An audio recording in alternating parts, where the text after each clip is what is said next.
Hi there, and welcome back to the Beyond Aromatics podcast. I'm your host, Savannah Rose.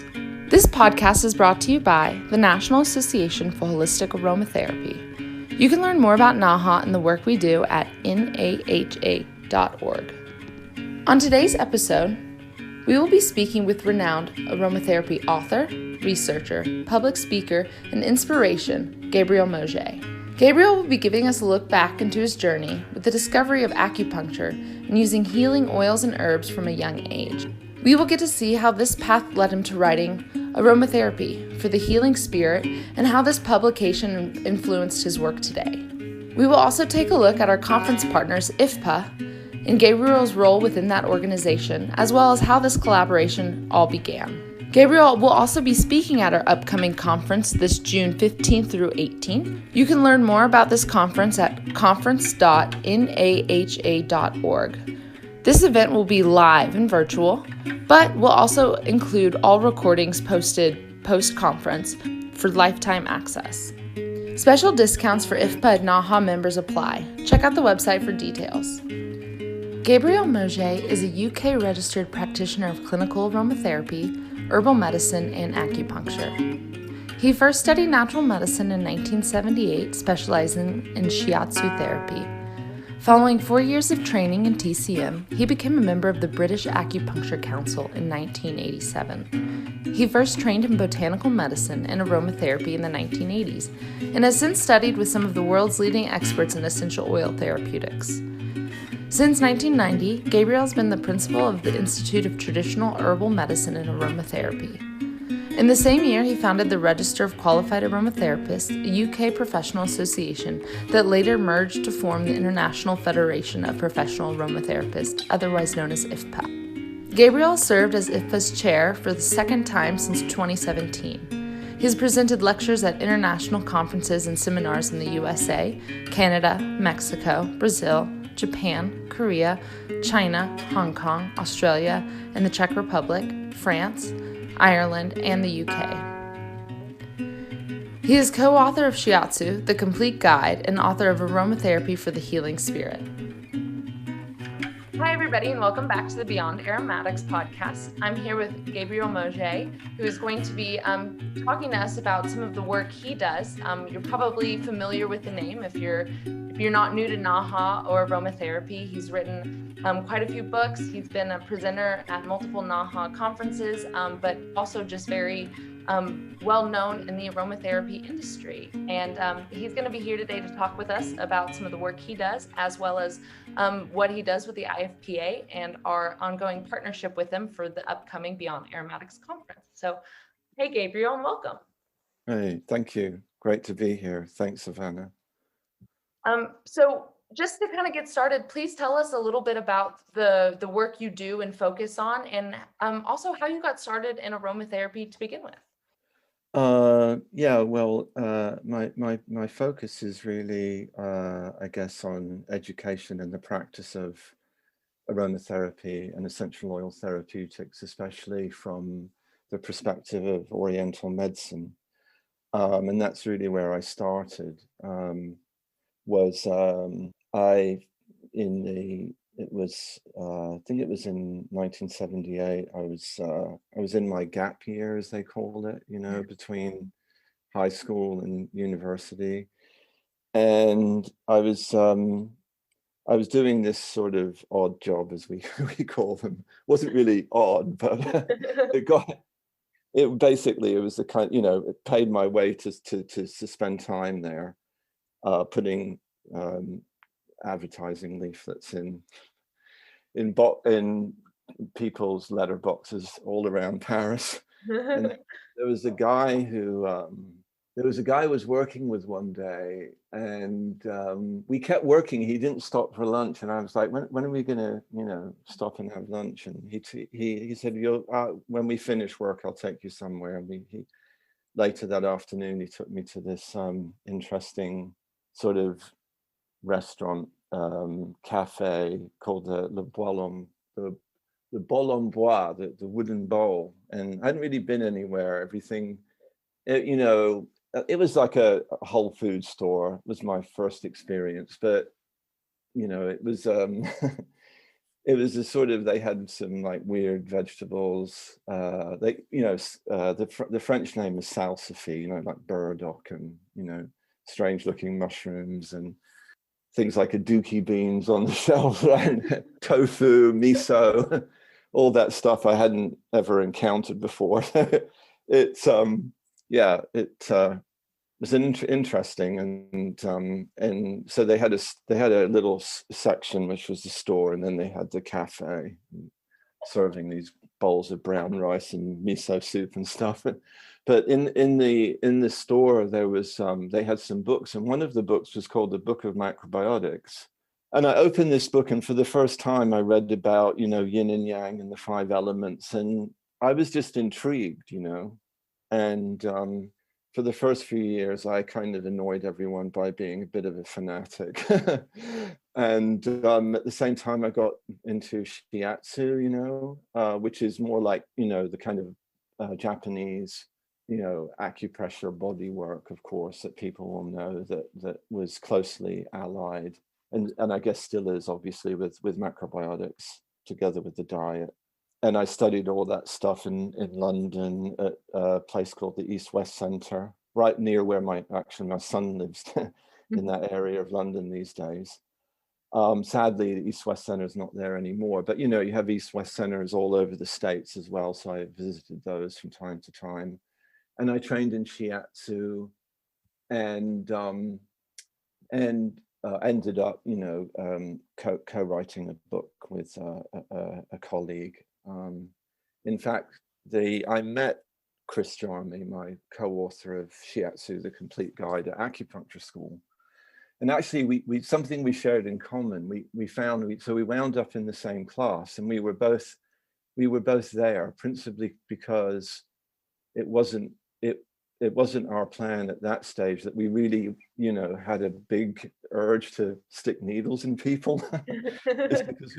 It's because we both wanted to learn more about, Oriental medicine. And I think Chris actually, he got so busy with his shiatsu school, which I helped out with, but I think he actually dropped out. But I carried on, and and obviously I did that main training in a 3-year course in sort of more like 5-element aromatherapy, and then acupuncture, jumping ahead there.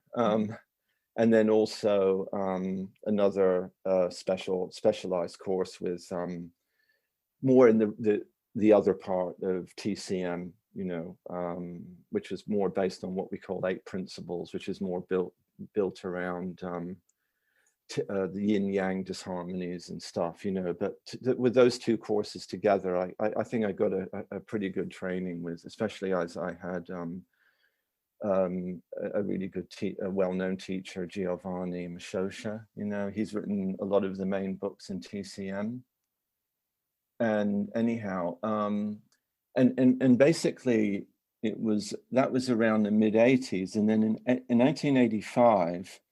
While I was, for a period of time, I was working in central London in Covent Garden in what was the only Neals Yard store. It was just like, Neals Yard? I think No, I don't. Neals Yard has got franchises all around the world now, especially in this country, in Japan. I think it does in the States. I believe it does in the States. And, but and actually they have, since the late 90s as well, they've actually had and they still do have an aromatherapy diploma course, which IFPA accredits, or the association which I chair. Anyway, so and I was working at that store. People would come in, looking to buy herbs and essential oils to, benefit their health. And I heard about a course which was focused on looking at Western herbs from the perspective of Chinese medicine. So, that means according to the diagnostic principles and theoretical framework of TCM. Yeah. And I thought, great, you know, and I think there was like a 2-year course with my first teacher in essential oils as well, Carlo De Paoli, who had integrated that, like Peter Holmes, you know, had integrated using Western herbs, of course, you know, many of which are aromatic, sage, thyme, so many of them, and had, you know, brought that together with the TCM diagnostic approach. And then it quickly followed on with a course specifically in essential oils. So that's really, you know, that was my kind of path, as it were, my sort of, you know, stepping stones into the world of aromatherapy. And around that same time, I was really lucky because I think it was in around 1988, 2 leading teachers from France who are well known as kind of contributing to the foundations of, you know, what we refer to as the, you know, the French school or you know, sort of French aromatic medicine, as it were, as Pierre Franchomme and Dr. Daniel Penwell. And they came over on 3 occasions to do a course in sort of like, you know, scientific aromatherapy. And I was remembering the other day as well, I came across, again, Pierre Franchomme's website, and I was reminded from it that it was actually Pierre who coined the phrase chemotypes, you know. So that's, you know, we learned also about the, you know, the different chemotypes of rosemary, thyme, and other essential oils. But that course took me a lot deeper into, you know, the chemistry-based foundations, the scientific understanding of essential oil therapeutics. So it sounds like you had the longest gap year ever. yeah, that's what it turned out to be. Yeah. And, you know, from that's where it all kind of, you know, germinated, really. Yeah, it's just like picking up so many things as you go along the way and then delving into them. It seems full-heartedly, and it seems a lot of times people that come into aromatherapy find it through other avenues or find other avenues through it. So you end up meshing in all of these different types of practices. Is that kind of also how you go about your work in general? Yeah, I mean, what I think what really the kind of linchpin for me is, you know, is the focus on plant medicine, I guess. And, you know, that's always been maybe my biggest passion, together with maybe not, you know, Oriental medicine is really, you know, the thing that in terms of theoretical framework, you know, that I know best. But I'm interested in, and I've, you know, kind of explored and researched that other systems of traditional medicine to some extent, especially in relation to, you know, aromatic plants and essential oils, like Galenic medicine, which is, you know, originated in ancient Greece and is more part of, you know, the Western tradition, and then Ayurvedic medicine. So I'm kind of interested in those sort of vitalistic or energetic principles that underpin these traditional systems of medicine, and these days in particular, how we can see them making connections, and how we can, you know, build a kind of bridge of understanding between those traditional systems of medicine and the kind of emerging research that's coming on board that you can easily access, like through the PubMed website, you know, and especially the last 5 years in particular. And, you know, for, you know, that's in terms of, you know, like the upcoming conference. And what I like to share is, you know, from that, my own foundation of knowledge in terms of, you know, a TCM and Oriental medicine, but applying that to essential oils, but applying it in a way in which I can also reinforce it through bringing in the understanding that the research gives us, you know, that the fact that there's a lot of new research which is actually verifying and affirming, you know, things that understanding and about aromatic and medicinal plants that, you know, are even hundreds of years old, you know. So I find that quite fascinating, that connection between the ancient and the modern, you know.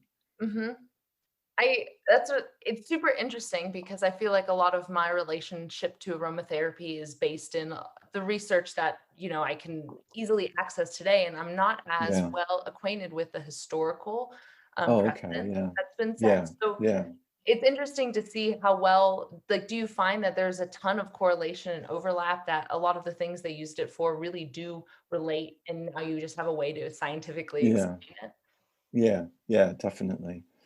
Yeah, that's really fascinating to me. Yeah.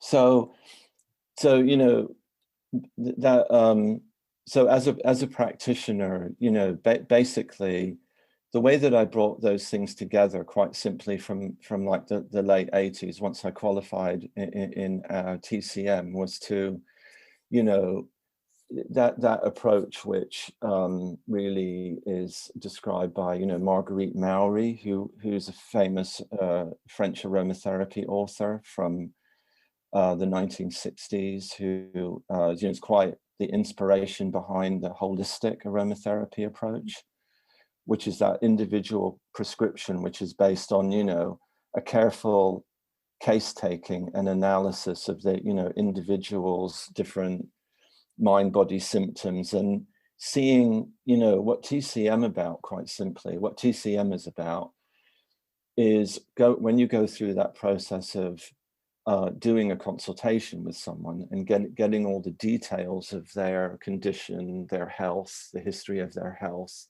their different symptoms, both physical and psychological, and recording those in detail, and then looking at them, and then you can see a kind of pattern of imbalance that could be, you know, like, and the terminology that we use in TCM, we call them patterns of disharmony, you know, like, you know, lung qi deficiency could be someone with shallow breathing, mild cough, low energy, melancholy, you know, and together with, you know, using techniques like tongue and pulse diagnosis, it gives us a different insight into a person's condition beyond, you know, beyond the kind of scientific diagnosis, which is not meant to replace, but it, you know, it's all about integration.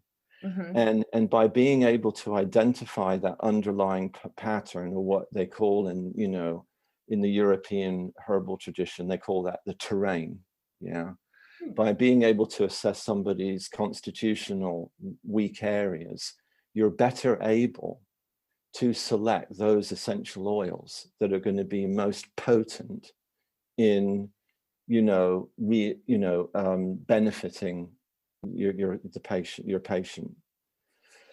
Because, you know, there's such a big choice of them. I've, you know, just been actually kind of cataloging them, and I've even coming up towards 500 commonly available essential oils. You know, that's a lot to choose from. Of course, there's a good 50 to 100 that you could say that are major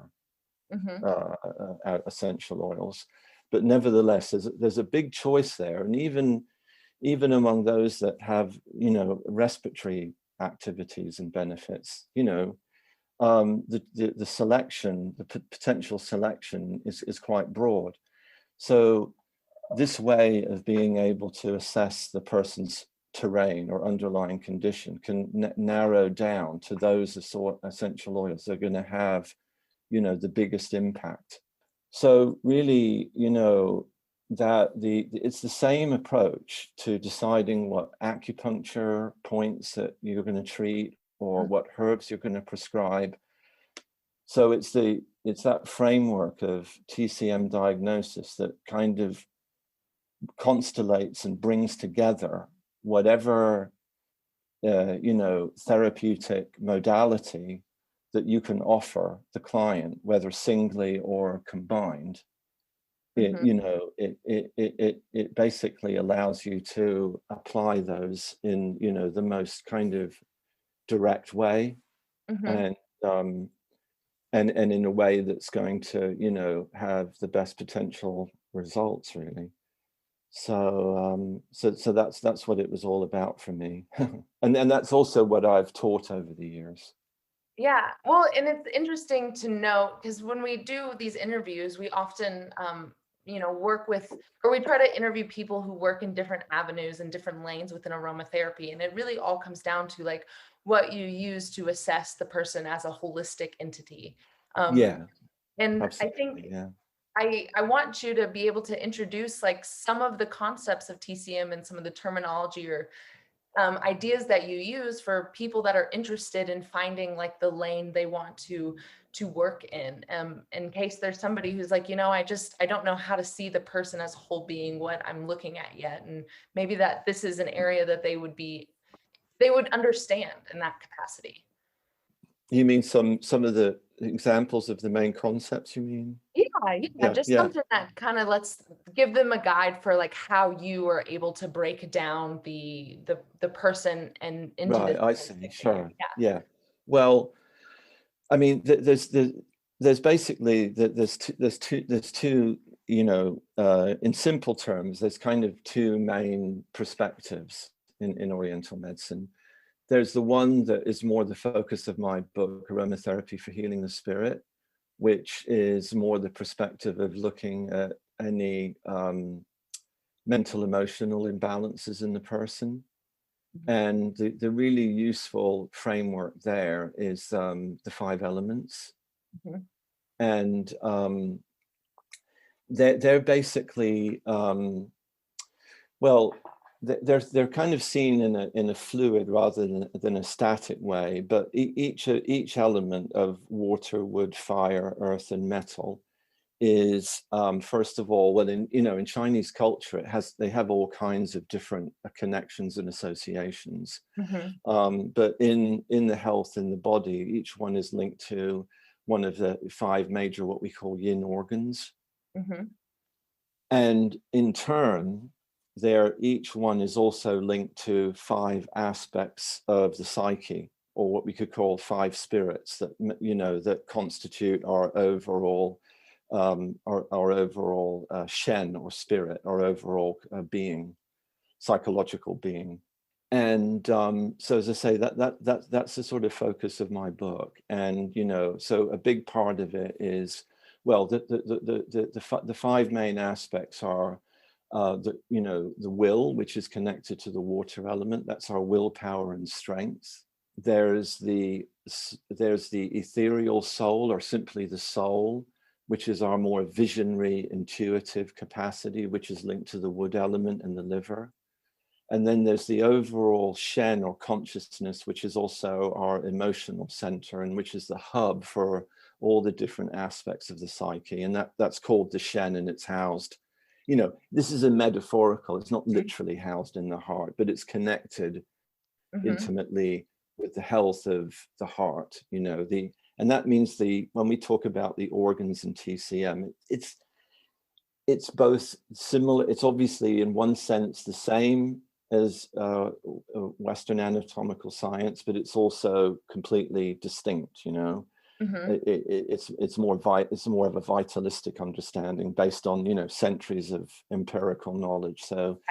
So that the heart in TCM is obviously it's got some of the main functions you find in science, but it's also got aspects that are you can see dimensions that you could identify in science, but science doesn't have any kind of theory that the heart actually houses the mind and the spirit. Right. It's symbolic to how they could relate to health. Yeah.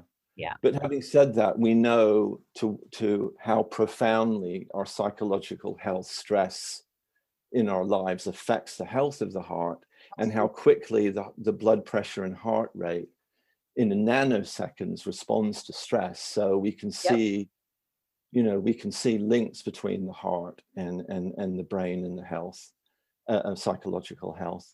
Anyway, so the Shen, you know, is housed in the heart, connected to the fire element, and then you've got the earth element connected to the stomach and the pancreas, and which is to do with not just breaking down food, but analyzing and breaking down thoughts and the intellect, basically. Mm-hmm. And then finally, the lungs and the metal element is associated with something we call the bodily soul, as distinct from the kind of visionary, intuitive, ethereal soul, or you can just say the soul. The bodily soul, you know, it is manifest through our five senses, especially smell, actually. Okay. You know, so it's our sensory being, our body consciousness, and as well as our vitality. And if you like, the part of us is like our animal instinct part. And I think the interesting thing is we can see that, you know, in fact, modern society, the more we're relying on our analytical brain and our sense of, you know, in particular vision and sound through screens and TV and so forth. You know, I think every aromatherapist understands the extent to which maybe we've not just neglected the sense of smell, but also our senses in many respects, our senses generally.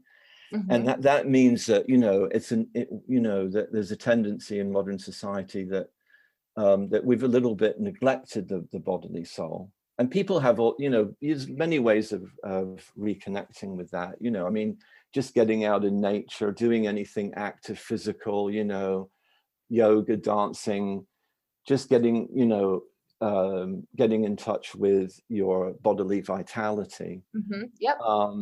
But fragrance and olfaction is in a way, you know, one of the most significant of those. You know, there's really, you know, there's a special connection between the lungs, the metal element, and smell. Mm-hmm. And in turn, this concept of the bodily soul. You know, so that's the five elements, and that's very much the focus of my book, Aromatherapy for Healing the Spirit. Whereas the rest of TCM, which is in a way, is really a kind of a larger, more complex corpus, if you like, of clinical understanding and knowledge. And it's more built around what I referred to earlier as these sort of patterns of disharmony, you know, like liver qi stagnation, kidney qi deficiency, excess heart yang. And that's the kind of bread and butter framework that all the you know, most, if not the vast majority of acupuncturists use. Mm-hmm. When they assess a client or, you know, diagnose them in TCM terms to determine, you know, which acupoints are going to be most beneficial and which herbs are going to be most indicated for that person's condition, both their current condition as well as their underlying constitution. You know, those two things, condition and constitution. So that's the rest of it. And that side of things. So what I tend to do, for example, is when I introduce people to the Oriental medicine approach to essential oils, I'll first of all, maybe usually over a kind of a weekend, I'll tell them more about the five elements and how the five elements relate to you know, a range of common essential oils. In particular, in terms of what we refer to, and Peter Holmes coined this phrase, the fragrance energetics of the oils. You know, they're the different fragrance notes understood as active and effective qualities. Yeah, not mm-hmm. just as, you know, not just as qualities that are nice to enjoy, but as actual as having actions. Mm-hmm. Yeah. You know, okay. the rooty, fragrance energy, resinous, sweet herbaceous, floral, camphoraceous, coniferous. You see, these are these all are signify. They don't all, you know, they don't in themselves completely determine, because there's many factors that determine the activity and actions of essential oils, biochemical, pharmacological, subtle, alchemical almost, but nevertheless, it's the fragrance notes which are like, signifiers of how they act on the human mind and body.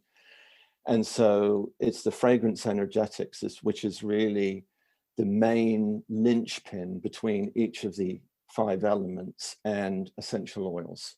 That's the most intimate connection that you first explore and understand.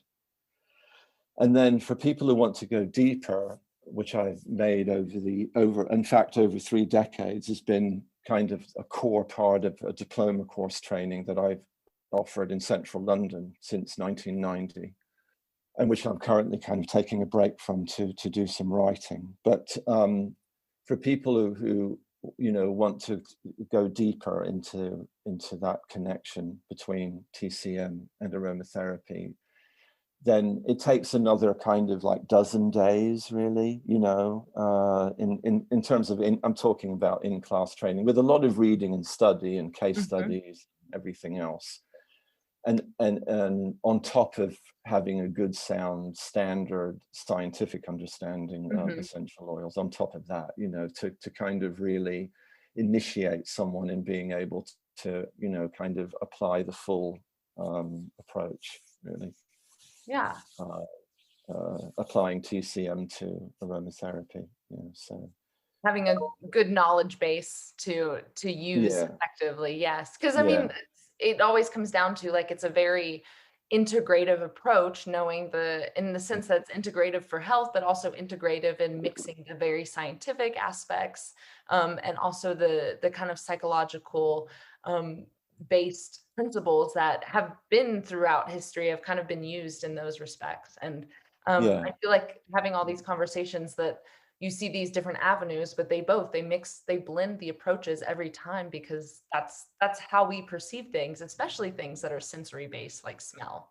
I'm curious, so do you currently, what does your practice look like now? Do you currently just focus on research, education? Do you have like an active practice that you can treat people and work with them individually? I mean, I have over the years, but mainly now it's just like, I give consultations and advice, really. Obviously, especially since COVID, it's been, more remotely done. But over the years, what I've done is really been, a mixture of like teaching through my school and administrating that school, the Institute of Traditional Herbal Medicine and Aromatherapy. And then I started an association in 1990 called the Register of Qualified Aromatherapists. And 12 years later, amalgamated with an association which Shirley Price started in 1991, ISPA, and became the International Federation of Professional Aromatherapists. We had our launch in 2002. And so from the beginning, I was also quite involved in helping to run that. I actually kind of, I took a sort of, I suppose it was like almost a decade break from the board, but came back on the board for different reasons around 2017. And I'm currently chair, as you mentioned, I think. And so what I've done basically, I suppose, over the years is, run my school. I've always taught, on it. I've had sort of like 63 groups since then, each doing like a 1-year program. And many, we've had a long period also. They had a week in France and studied essential oil science with Rhiannon Lewis, And then I've also along the way, I've done, some, overseas teaching, which has, been a lot of fun, especially being an avid photographer. And then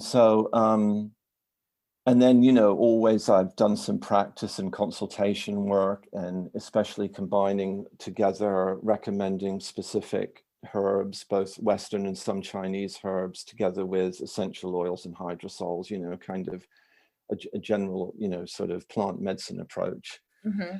And I think that, something that I've also always yearned to spend more time on is writing. And so that's the kind of fourth or whatever area of that, is my focus, and something that perhaps, the lockdown has given me a chance, and the break from teaching has given me a chance to, to sort of take further.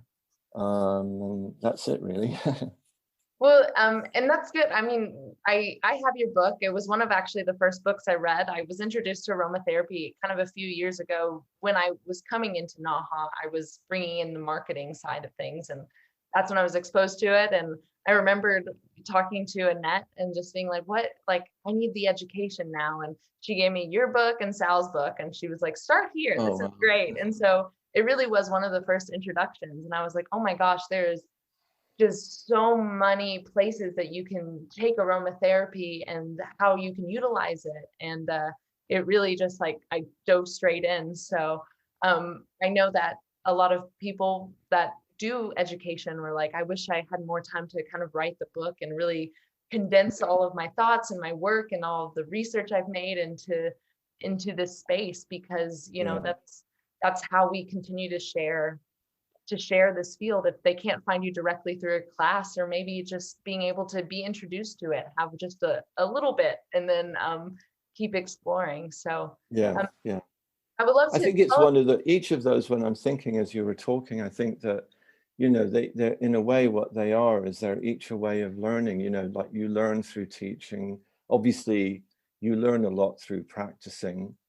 And I think, the process of writing is also, going deeper into your subject, researching, constellating your thoughts, and making it available and digestible for other people. Mm-hmm. So I think that, I like this idea, I don't know if you've heard of it, of it's a kind of Zen concept, which is like the beginner's mind. I like to, I like to think that I like the idea of being a beginner, because then, everything is still always fresh and new, and I can be like a sponge and absorb, everything. And even when there's people who I particularly feel are able to powerfully convey, for what is for me the message of clinical aromatherapy, essential oils, and if I have to pick a couple of people out, again, I'd refer to, maybe my main mentors being Rhiannon Lewis and Peter Holmes. Even if either of them are teaching, once again, really basic concepts, there's still something new, some new insights I can get from those. Yeah. Of course, it's always good to learn, want to learn new stuff and specialist lectures and do new perspectives. And there's a lot going on now with people specializing in different areas, with palliative care and obstetric aromatherapy and subtle aromatherapy and so forth. But nevertheless, I think when it's people who are have got like a profound grasp, even when they're discussing something that you would consider as for a beginner, I'm right there, Yeah, no, I used to have a philosophy. I was like, I never read the same book twice, but I've lately been like, you know what? I'm going back to my favorite books, because there's always something more you can get out of it. There's a different way you can see a character or a plot or something that plays out. And it's actually been sometimes more enjoyable. And you soak up more, because you miss things the first time through. And then, so. Yeah, definitely. Yeah. I'd love for you to tell us about IFPA and kind of their role in the field of aromatherapy, and also about, this upcoming conference that NAHA and we're putting on together. Yeah, definitely. Yeah. Well, I mean, as I mentioned how we got started with IFPA, which I should mention what really made the difference. Basically, what happened was in the 90s, we had an organization here in the UK called the Aromatherapy Organizations Council, which I was a chair for a while, actually, at the beginning, and was involved with that. And it was like a round table of, believe it or not, a dozen associations that had aromatherapy members. Now, they weren't all exclusively aromatherapy organizations like NAHA and IFPA. Some of them were like multi-therapy ones. And what I had seen happen with acupuncture around in 1995 in this country, the UK, we had five acupuncture associations come together and form the British Acupuncture Council, which of course, that's going to be a lot better for a member of the public who's looking for acupuncture treatment. Prior to that, you could imagine if they, I don't know, look in the yellow pages or, the notice board of a local health store or something, they're going to see every card, the practitioner has a different set of initials after their name. And that, to be honest, in some ways, even, certainly in this country, we still, that's still the case now with aromatherapy. But what I'd seen as a member of the British the precursor organization as an acupuncture member, I'd seen these five organizations to come together and create a really, sort of well-respected single British Acupuncture Association. I thought, well, maybe we could do the same thing in aromatherapy here in the UK. It didn't quite work out that way, for different reasons. I tried for several years, but, maybe, of course, the multi-therapy associations weren't hugely keen because they didn't want to lose their aromatherapy members necessarily. And then some of the smaller ones, maybe sometimes people like to perhaps be big fish in little ponds, But what happened was Ian Cambray-Smith, when he became chair of, his background, by the way, is chemistry, but he became chair of the association which Shirley Price started, the International Society of Professional Aromatherapists. And so basically along came a kind of kindred spirit. And we, from 1999, we spent 3 years kind of laying the foundation for what became IFPA, which was the merger of the one I started and the Shirley, the other association. And Ian was chair for the first couple of years. And since then, we started out more being largely made up of UK practitioner aromatherapists in schools. But we've gradually over the years had a larger proportion of like NAHA and like a couple of others, we've become more international because we've now, we've still got, well, I say still, our membership, we've still got out of the 2,000 members, we've got over a third, about maybe 35 to 40% are UK practitioners. And then we've got also quite a large proportion, about a quarter, are Japanese practitioners. And then the rest are made up of members in Taiwan, Korea, Hong Kong, Ireland, and some in China. So we've become a lot more international. We've got, we've got 60 accredited schools.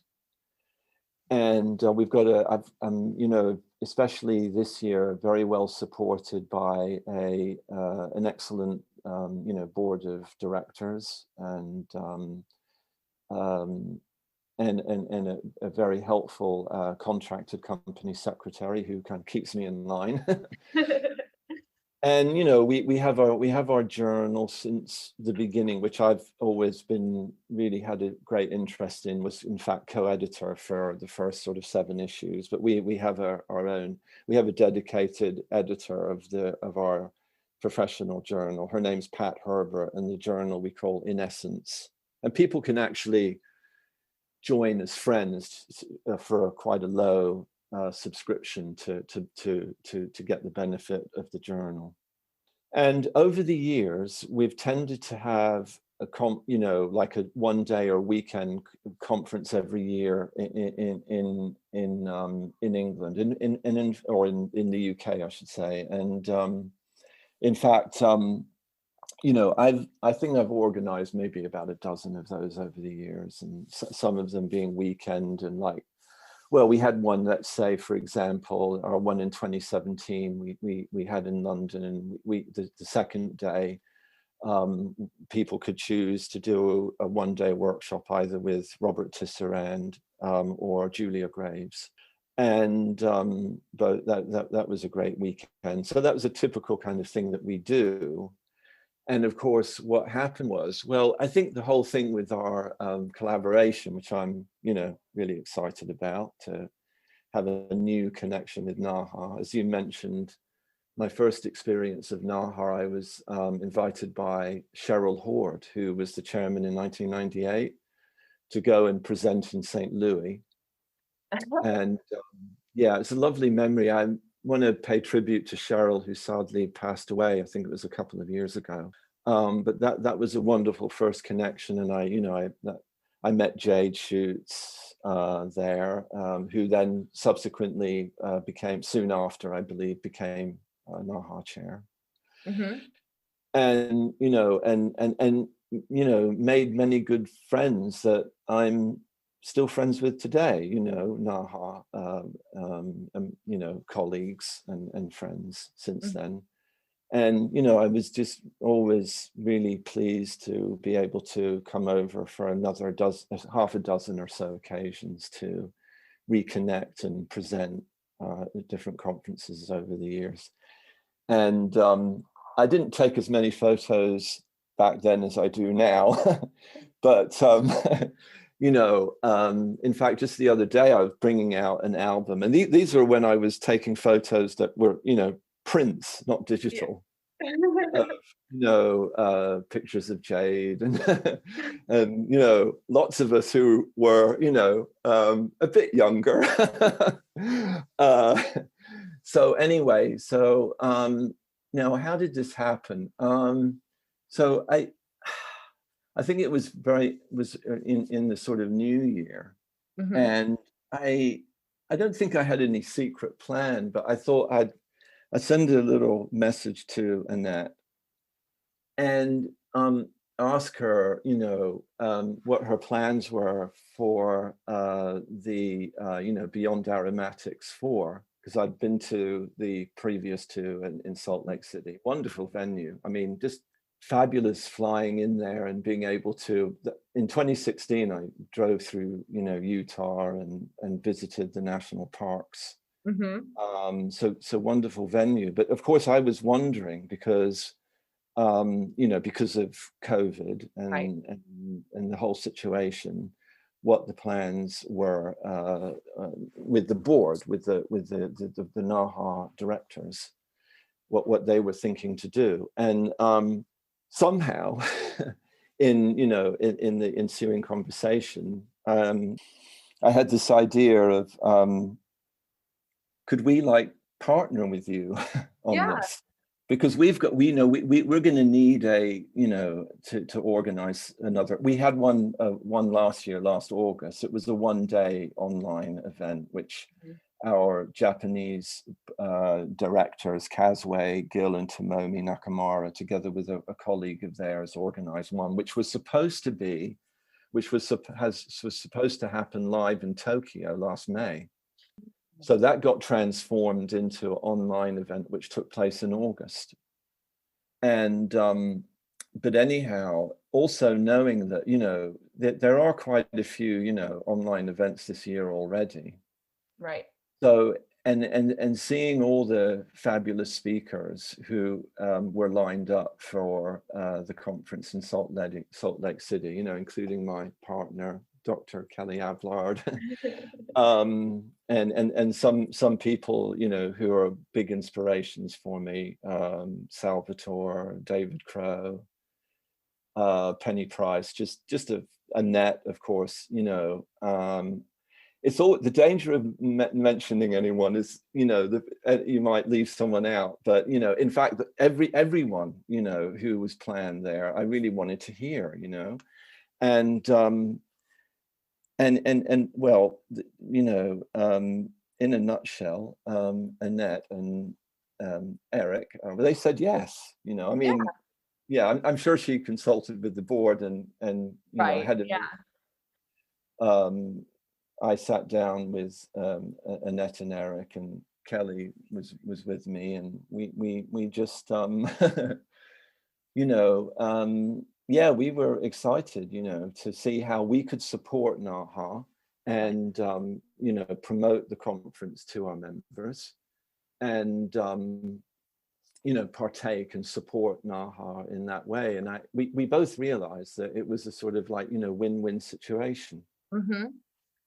And we get to share now, like all of these, we have like 20 speakers. Yeah. It's a great lineup. We're really excited to share and making sure that, you know, we can get the word out to more people who are interested in this. And we were like, and it's kind of the perfect mix. I mean, unfortunately, we do have to go online this year, but that does mean that we can get a lot of the members that are abroad to join us in some capacity. And I know that that was something that we've been trying to grow more of the international presence, but having an in-person conference sometimes makes that a little harder.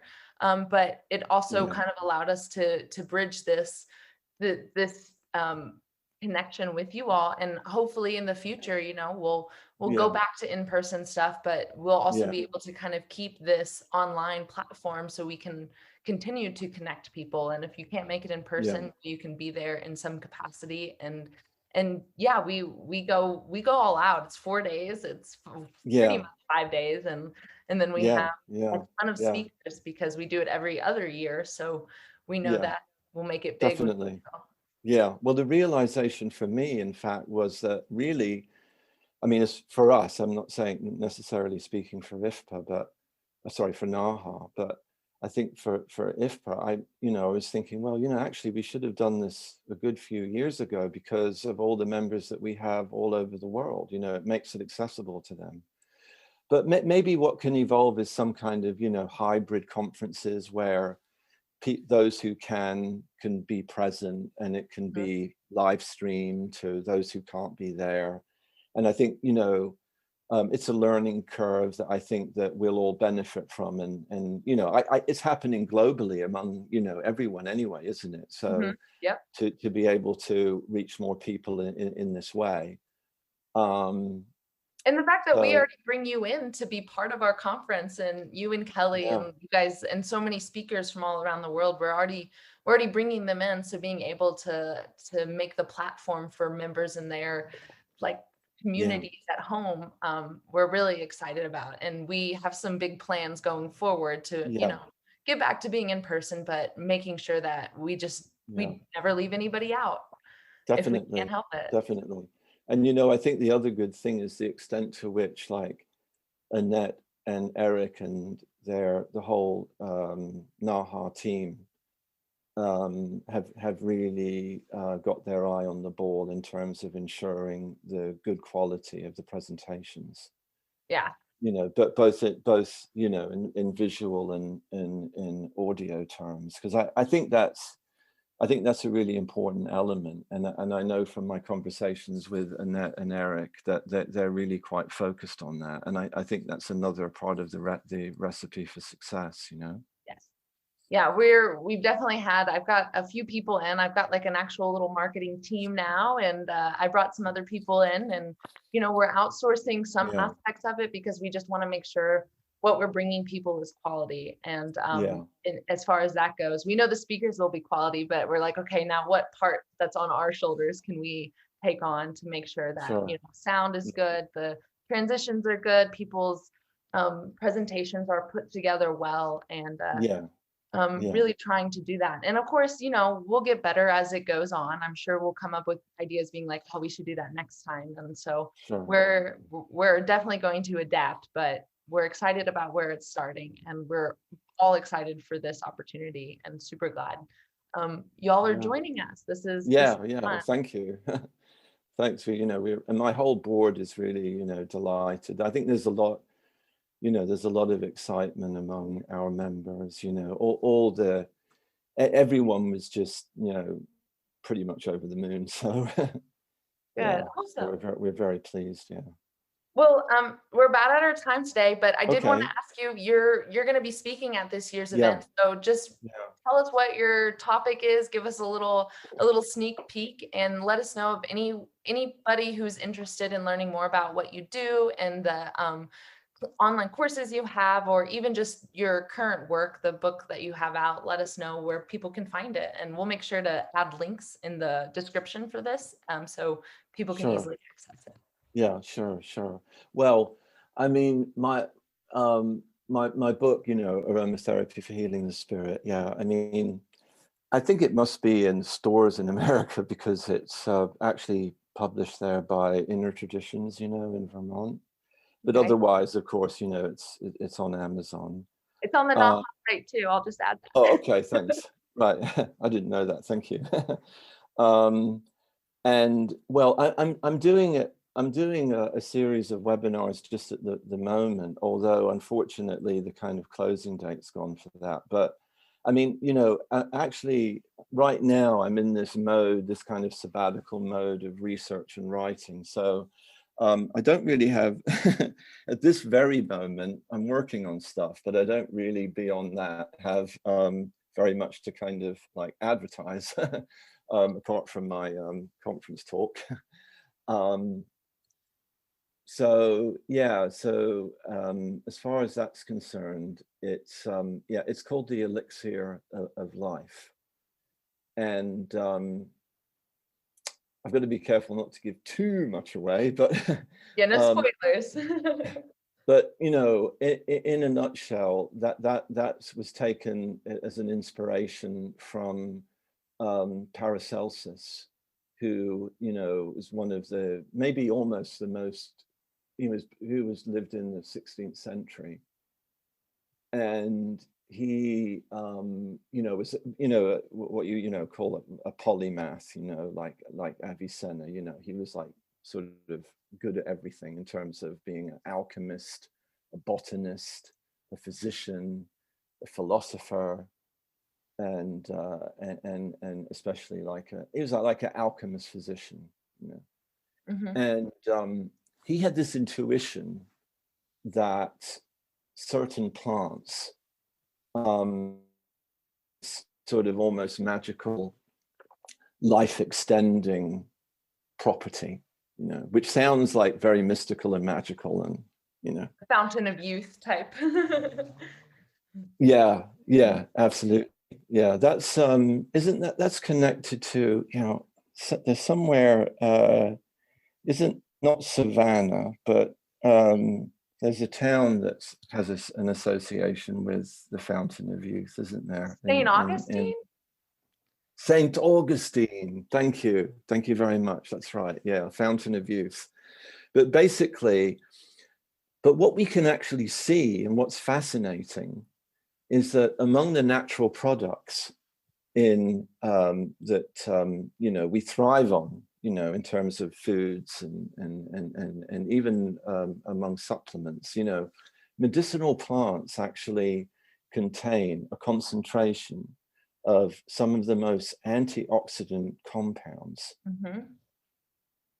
that are the basis of providing the therapeutic benefits that you get from a very wide range of medicinal and aromatic plants. Yeah.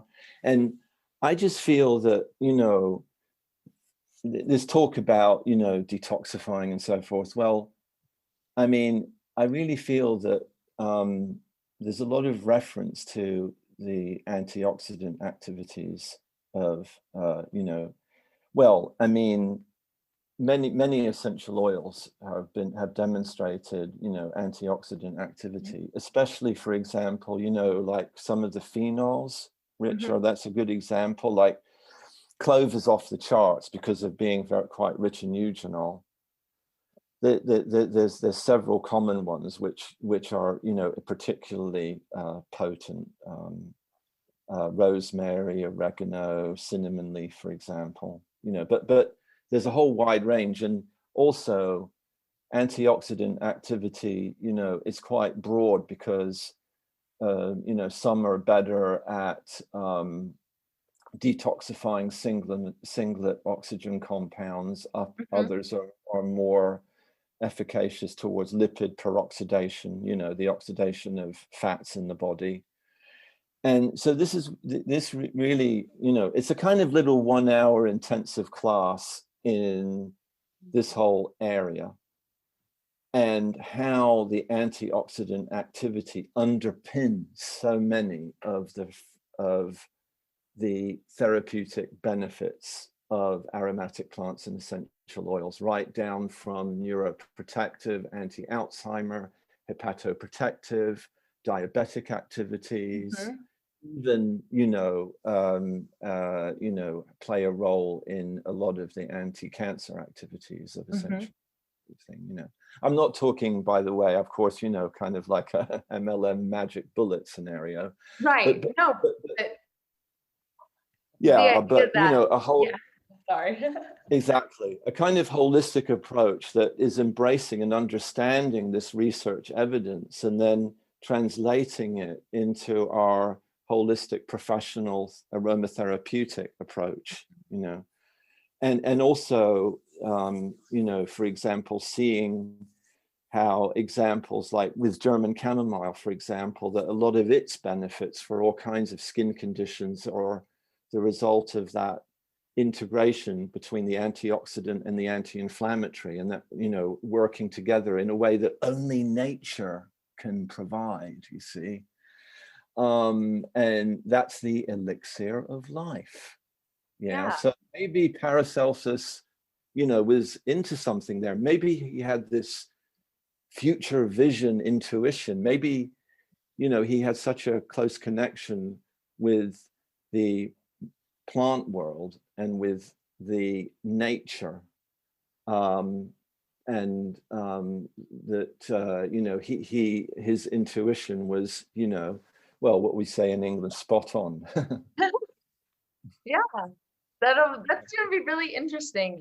There's a Yeah, lot of I'm in nursing school right now, so learning about just, I mean, going back to anatomy and physiology and like how the body works. yeah, What is the aging? What is aging? And a lot of yes, cell yes, degeneration. It's mm, ineffectiveness and it's duplication. And they talk about yeah, antioxidants, but it's also kind yeah, of yeah, this very broad subject that is yeah, really fascinating. So I am looking forward yeah, to this.